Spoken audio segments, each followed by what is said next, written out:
How's it going, guys? I'm going to wait and let some people hop on here real quick before we start doing the live Q&A.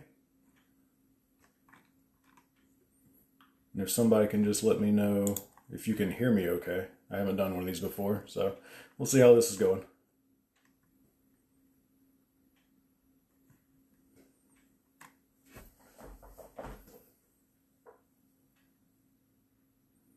All right, we got a few people on here now.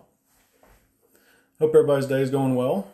I'm in the middle of answering some client emails right now, so I thought I would go through the Q&A that I got from them, and hopefully everybody can benefit from that as well.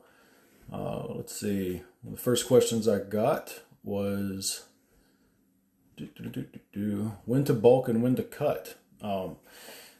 Obviously, if we have a schedule that you need to be lean by or a certain weight by, those things kind of dictate how the cutting and the massing goes. If you're going into a strength competition, you don't want to cut all the way into that. That's usually a last second effort where you haven't been dieting and keeping your body weight where you want it to be, because you really need that higher volume training and higher rep training to keep the muscle tissue on, as far as when you're in a calorie deficit. If you're training low volume in a calorie deficit, you don't have as much of a stimulus to hang on to that lean tissue. So, in bulking, a lot of times I'll try and work into kind of reverse dieting concepts with a lot of my clients. When we finish a cut phase and the carbohydrates are normally lower there, we should be building up a certain level of insulin sensitivity. And when you have that, you can start building back up gradually and keep the lean muscle gains relatively lean without putting on as very much fat in general. So if you can potentiate, like we like to say a lot, when you're sensitive to one thing, as far as insulin sensitivity, for example, and then going into adding calories and starting to build your way back up to add muscle mass, you're potentiating the gains there without having to add on a lot of fat. You can do the same thing in training. Potentiating training starting in high volume and then working down to lower volume rep schemes, 4 weeks at a time, normal blocks. That volume builds your work capacity, and then you move down from, let's say, 10s to 5s, and you'll have the benefit of having the extra muscle mass going into those 5 rep schemes, and you should be able to be stronger in those, doing heavier 5s than you've done before, working into 3s, and potentiating effects keep going just like that. But big thing, if you're going into competition, you don't want to be cutting going into close to that. Thoughts on the carnivore diet? Well, you can really look at all those kind of elimination diets a very similar way. If you're having to cut out like an entire macronutrient from your diet, unless you've got some really bad allergens or something like that, it's generally not the best idea, but it is a really simple concept for people to follow if you're having a hard time losing weight. It's definitely not optimal, but a lot of the success stories that we have coming from those kinds of diets really come from just finding a way to limit the total calories in versus calories out. And really, it's just, that's it. If you cut out carbs on a keto diet, most of the time you're just eating less food in general. So with carnivore diet, you're kind of cutting out carbohydrates as well. You still have some fats in there, so you get the same kind of effect, just a lower total calories input. How do genetics play a role in muscle building, and can anyone with good training and discipline compete in amateur bodybuilding? Well, the first thing is literally anyone competes in a bodybuilding show because you register. So there's no prerequisite or judging panel that says you can't step on stage because you don't look good enough. You pay your money, you sign up, you go. But in general, I would say yes. There are, disorders and things that would prevent a lot of people from achieving a look that they would want to go on stage with. But that's also very relative. A lot of people do catch flack for, they have a big weight loss, over the course of a year or something, lose 100 pounds. They don't necessarily look like bodybuilders on stage, but it's a moment of celebration for them. And some bodybuilding purists don't like it, but that's okay. Those kinds of stories are more of a personal celebration than anything. And really, if we do anything in this world of fitness, it's always going to be for ourselves. It's a good question, though. let's see. Had a question on amino acids, which are important, which aren't. The convenient thing with RP diets is we make sure we get enough protein in general. And the research has actually shown that when you have enough protein, meet the recommended amounts in general, the effects of additional amino acids don't really change anything because you're already getting all those essential amino acids in your diet anyway. So with that, it's kind of a waste of money as long as you're getting in all the protein that you need. If my priority is to gain muscle, but I would also like to get stronger on the squat and deadlift, how do I reconcile these goals? They are reconciled right from the beginning. If you can hit PRs on your higher rep sets, whether it's a set of 10, 5, 15, whatever, you're going to be getting stronger, and those muscles are by definition going to have to be getting bigger because those are hypertrophy rep ranges, and it's going to translate to muscle mass gains. Now, as soon as you perform them, one aspect is it is a test of your strength at that time, and you're expressing it then, but also a week or two later, you can have a delayed training effect that actually helps express the muscle that's gained from that session in general. So while you're doing it, you may not actually have the muscle gain that you're thinking you're going to, but with the delayed training effect, you used to have your stimulus, your recovery time where you're suppressed and fatigued, but after that you have your adaptation with the overshoot, and you'll actually gain more muscle a couple weeks after that when everything is done with the adaptation phase.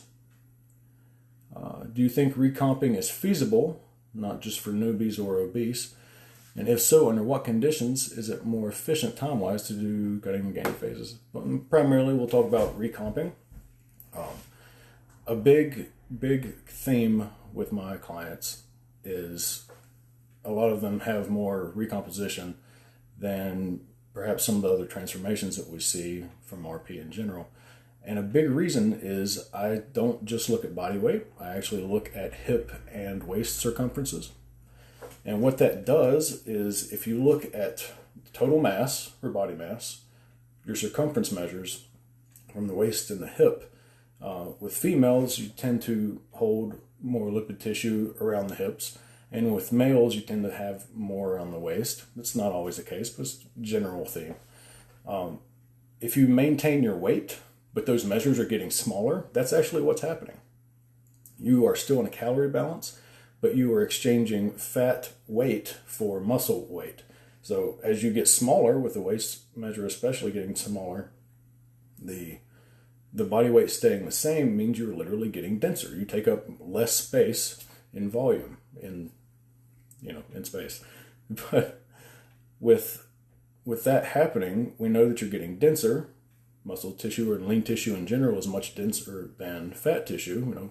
Muscle is 5 times less voluminous at the same weight than body fat. So if you're getting smaller and staying the same weight, you're actually getting leaner, but you're doing it in a healthy way as well. And that's a really big goal for me most of the time, unless we have weight class sports or something like that. A lot of the initial diets that I send get that kind of effect. And then after that effect is worn off, you're already adapted to those calories or the macros the way we have them. We make the reductions to help continue that weight loss, and then the scale really often starts taking off, going down.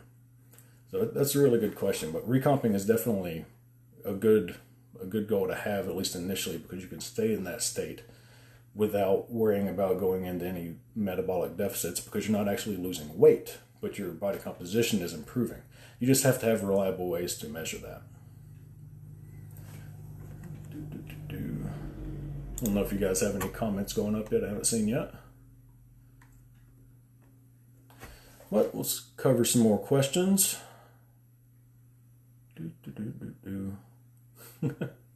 Your favorite example of strength displayed in a TV show or movie? I don't know. That's a really good question. Might just be because I've gotten into jiu-jitsu recently, but in the was it the first Avengers movie, maybe the second one, I don't remember, when the Hulk grabs Loki and just starts slinging him around and beating him on the ground. That was pretty good. But I think most of us aspire to have some kind of a power like that, which would be handy. But let's see. Setting realistic fitness goals for yourself and how to partner with your coach in order to do that. This is a really good question. A lot of the people that sign up to be a client with me, several have strength athletics backgrounds, or they're generally athletes in past careers, and they're wanting to change how their lifestyle's going now, or just anything like that. I worked with everybody though, and I really enjoy the plethora of different clients that I get. But realistic fitness goals, we can go back to the general concepts of how much body mass should you change per week. And normally the most I ever recommend people losing or gaining either is about 1% of their total body mass per week. And once you get past that, the results from that kind of change, if it's more, becomes less permanent. So the low, slow method, and really 1% a week is a pretty good rate of change. But if you go faster than that, the permanence of those changes isn't really there. And as soon as you go back to a maintenance diet or change calories to go back to a normal phase, a lot of that will fall back as well. So the low, slow effect is really a good way to do it. So if you've got a 12-week cutting cycle, 12% of your body weight could possibly change. But if you have recomping and things going on like that, you still have really good results without having that constant rate of change as well. Let's see, what else do we have here? Do diet sodas have any impact on weight? If we're just talking about body mass in general, I see you in there, Dennis. If we're talking about body mass in general with diet sodas, yes, it will affect your weight, but probably not how you might think it would. Sometimes the artificial sweeteners in there can cause bloating, which means you're holding on to more water. And if you retain more water, your body mass goes up, but your body composition doesn't necessarily change as far as fat tissue versus lean tissue. You're just holding on to more water. So a lot of the other side effects of artificial sweeteners, if you have a whole bunch of them, not real pleasant, especially aspartame. If anybody's ever had too much of that, you have experience probably running to the bathroom, and hopefully you made it okay, but a lot of times folks don't. That's a rough side effect. What else do we have? How should someone actually train to be competitive in a crazy sport like CrossFit? Well, it's only crazy if you're not, if you really want to compete in that. A lot of people do that for self-improvement in general, which is the basis of fitness. Great goals. But if you're going to the actual games and competing for money, you're a person after my own heart. It doesn't matter what the sport is or how smart it is. You go win your money because you're a competitive athlete that way. But with CrossFit in general, there's a lot of really random programming that occurs from that. And I know a lot of it comes from, I guess it's CrossFit HQ with the WODs and everything like that. And one thing I really give CrossFit a lot of credit for is, even though there are a lot of risks in having time-limited workouts where you're trying to rush through, and instead of executing exercises, you're completing them, which is a very different thing. Because when you're executing an exercise, you're trying to get the maximum effect or a certain intent to develop your body in a specific way. When you're just doing it to complete an exercise as a task, then technique kind of goes out the window just a little bit for the sake of just getting it done. So there are a lot of risks in that in general. But just from what I've been seeing in the last maybe 4 or 5 years, I think people in that community are really catching on to that. And the injuries that occurred in general perhaps when the coaching wasn't at as good a level overall, I'm hoping that those are getting better. But the way I would always suggest people train for anything is setting up phases in your training, periodization, that's the very definition of it.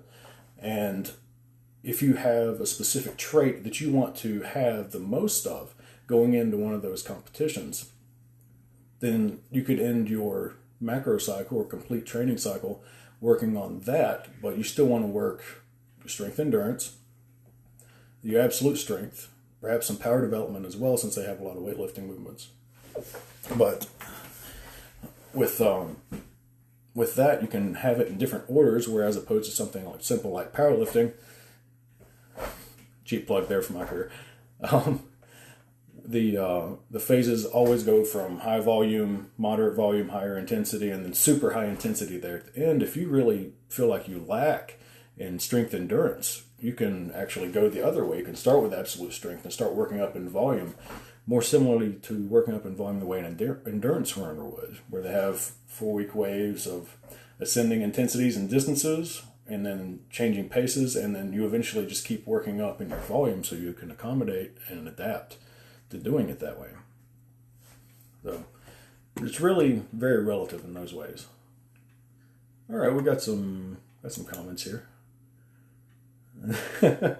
Yes, 1 liter of diet double 2 is definitely a race to the toilet. My personal opinion on the effectiveness on plant-based diets. Thank you, Jen, for that question. You have to be careful with those. Dr. Mel has done a really great job with breaking down vegetarian and vegan diets. Those templates are great, and she's helped me a lot with my plant-based clients as well. So a lot of credit to her for sure. But you have to really, really work hard with a lot of those protein sources in plant-based diets to hit all your essential amino acids. When those start falling short, you can start seeing some health decline. And of course, performance declines with that. And then metabolism can also drop because you're just not healthy. You have to be healthy before you can really start having a really good body comp shift, or at least healthier. Another thing, just the micronutrients as well. A lot of iron deficiencies with plant-based diets. So you have to focus on getting in a lot more really dark greens, as opposed to someone else could just go have, a piece of red meat and have a lot of iron in their diet. That's a really good question. Well, I believe I've covered most everything that I wanted to today. Don't really have any more questions popping up right now, but I'm going to try to do this at least once a week or so. And even after I get done with the live feed here, if you guys want to drop some more questions in the comments, give me something for next week, something that you really want to know about, just let me know, and I'll see you guys later. Have a good one.